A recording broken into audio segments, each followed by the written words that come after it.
natin si Inang Inahin. Mabuti ka pa. May inang inahin. Ako, wala akong inang kalabaw. Sandali ko lang nakasama ang aking ina.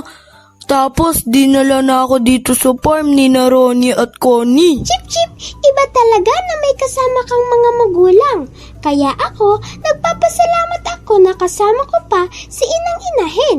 Kahit na hindi ko na nakilala ang aking amang tandang. Tama ka nga. Para maging masaya ako, iisipin ko na lang ang mga dapat kong ipasalamat sa Diyos. Kasi kapag ang mga problema ang iniisip ko, malulungkot lang ako. Chip, di ba? Naririnig natin lagi sa kambal na sina Ronnie at Connie na laging mag-isip ng mga bagay na ibinigay sa atin ng Diyos at pasalamatan ang mga ito para sa pagpasok ng bagong taon ay masaya tayo. Sige, uumpisahan ko na. Naisip ko yung mga magagandang bagay na mayroon ako. Chip, alam ko na. Ano ang alam mo na? Chip, ipasyal mo ako tulad ng dati nating ginagawa. Nako, iniiwasan ko nga mamasyal ngayon. At may mga batang nagpapaputok sa mga dadaanan natin. Chip, wala yun. Sa lakit ng katawan mo, hindi ka tatabla ng putok. Mamamasyal tayo at habang daan. Lahat ng magagandang bagay na nakikita natin ay pasalamatan natin sa Diyos. Yung Thanksgiving walk na ginagawa ng kambal? Chip, ganoon nga. Sige, tara na. Mag-Thanksgiving walk na tayo. Sige na nga. Akyat ka na sa likod ko.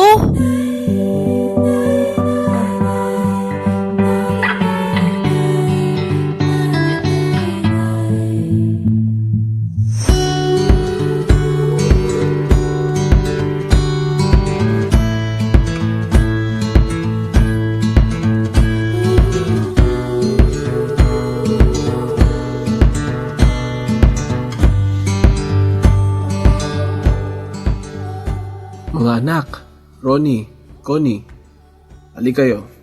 At bago dumating ang bagong taon, mag-usap muna tayo bilang isang pamilya. Opo, tatay. Nandiyan na po. Ano po ang pag-uusapan natin, tatay? Hindi ba tuwing bago dumating ang bagong taon, ay nagre-reflect tayo sa mga nangyari sa atin noong nakaraang taon? Opo. So, gagawin po natin ulit ngayon? Oo mga anak, para ang bagong taon natin ay talagang maging brand new. Kapag brand new ang isang bagay, di ba malinis, mabango, at maganda pa. Dahil hindi pa ito kupas. Ganon din sa bagong taon. Gusto ko na mag-start tayo ng maayos ang lahat. Saan po tayo magsisimula? Sa mga negative po ba o sa positive? Pwede nating gamitin ang SWOT analysis. Yung S for strengths, W for weaknesses, O for opportunities, and T for threats. Yung strengths ay ang kalakasan natin bilang isang pamilya. Ang weaknesses ay ang mga kahinaan natin. At ang mga opportunities naman ay ang mga pagkakataon na naibigay sa atin. At ang mga threats naman ay ang mga bagay na maaaring makasira sa ating pamilya.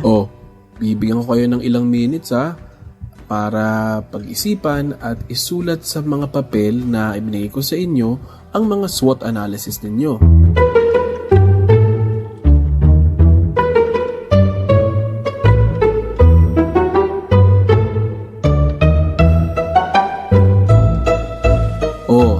Tapos na ba kayo? Opo, tay. Pagsamasamahin natin sa isang papel ang mga naisip at naisulat ninyo. Ako, ang nakita kong kalakasan ko ay ang pagkakaroon ng mas maraming time sa inyo. Nakakapag-devotion tayo tuwing gabi. Ako naman po. Nagkakaroon po ako ng panahon na magtanim ng mga gulay sa farm. Hindi lang po si Mang General nagtatanim ngayon, kundi ako na rin po. Ako naman bilang nanay ay nagkaroon din ng mas maraming oras sa pag-aalaga ko sa inyo. Natuto akong i-manage ang time ko sa school at dito sa bahay. Ako naman po, ginaya ko si Ronnie. Natuto na rin po ako magtanim, kaya dalawa na po kami nag-enjoy sa pagtatanim. O ngayon naman, sabihin natin ang mga weaknesses natin. Sige, ako na uli ang mauuna. Medyo nagkulang ako sa exercise, kaya ito, lumaki ang tiyan ko. Oo nga, tay. Lumaki na po ang tiyan ninyo ngayong taon na to. Parang pareho kami ng tatay mo. Wala na rin akong exercise. Ang exercise ko na lang ay ang mga gawaing bahay. Pareho kaming tumaba ngayon. So, ano pong gagawin nyo? Di magsisimula na kaming mag-exercise. Planuhin natin yan, nanay ha. Pwede namang bukas na bukas ay umpisahan natin. Sama po kaya kaming dalawa ni Ronnie. Huwag na. Hayaan na natin sina tatay at nanay na magdating exercise. Oo nga naman. Tama si Ronnie. Paminsan-minsan na lang namin kayong isa sa amang dalawa. Ako naman po, hindi po ako nakaipon ngayong taon na to. Marami po ako nabili na hindi ko naman po kailangan eh. Parang ganoon din yata ako. Madalas ay may delivery rider sa harap ng bahay natin. Simula po ngayon ay magiging matalino na po ako sa pagbili ng mga bagay-bagay. Kapag hindi ko po kailangan ay hindi ko na po bibilin. Ako naman po ay maraming naipon. Aba, very good anak. Mayroon ka bang weakness na na-identify mo sa sarili mo? Naging tamad po ako sa mga gawaing bahay. Madalas na makapal na ang alikabok sa kwarto ko bago ko pa po inaalis. Kaya ka pala lagi kang atching ng atching tuwing umaga. Magiging masipag na po ako sa paglilinis. Hindi lang sa kwarto, kundi sa buong bahay. Aba, okay yan anak. Hindi na mapapagod ng gusto si nanay mo. O ngayon naman, ano naman ang mga opportunities natin bilang pamilya? Ako po, nagiging assistant ni teacher sa Sunday school. Ako naman po, na-discover ko po na magaling po pala akong kumanta sa school at sa church. Kaya nakasama na ako sa worship team ng Sunday school. At kami naman ng nanay nyo ay nagkaroon ng bagong ministry. Sisimulan na namin ang outreach ministry para sa mga bata.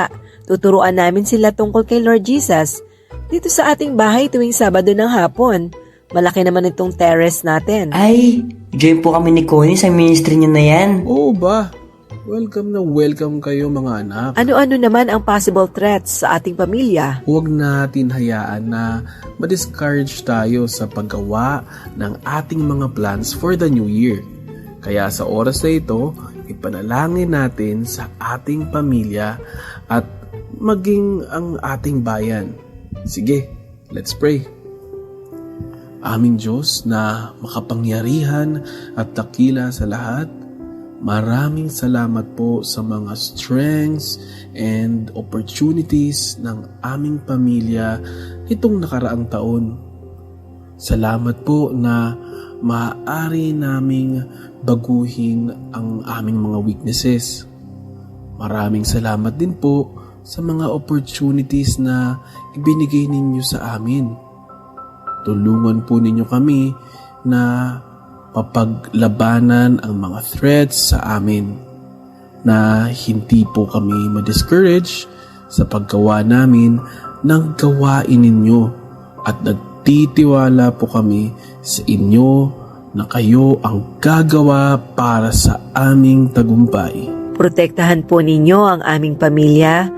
Gayon na rin po ang mga pamilya sa aming bansa. Alam po namin na kapag matatag ang pamilya, magiging matatag na rin po ang bayan. Dalangin ko po na ang mga pamilyang nagkahiwa-hiwalay ay magkaroon ng reconciliation. Ipinagdarasal po rin po namin ang aming bansang Pilipinas. Tulungan po ninyo na kilalanin kayo ng aming mga leaders dito sa aming bansa. Mula sa Pangulo, down to the barangay levels upang mabago po ang kanilang mga puso at isipan. Huwag po ninyo hayaan na magpatuloy ang pag-aaway-away sa aming pamahalaan. At sana po ay mapanagot ang mga naluloko sa aming bayan. Pag-isahin po ninyo kami bilang isang bansa tungo sa paggawa ng tama. Pagiging matapat sa inyo, Panginoong Diyos, at maging tapat sa bayan.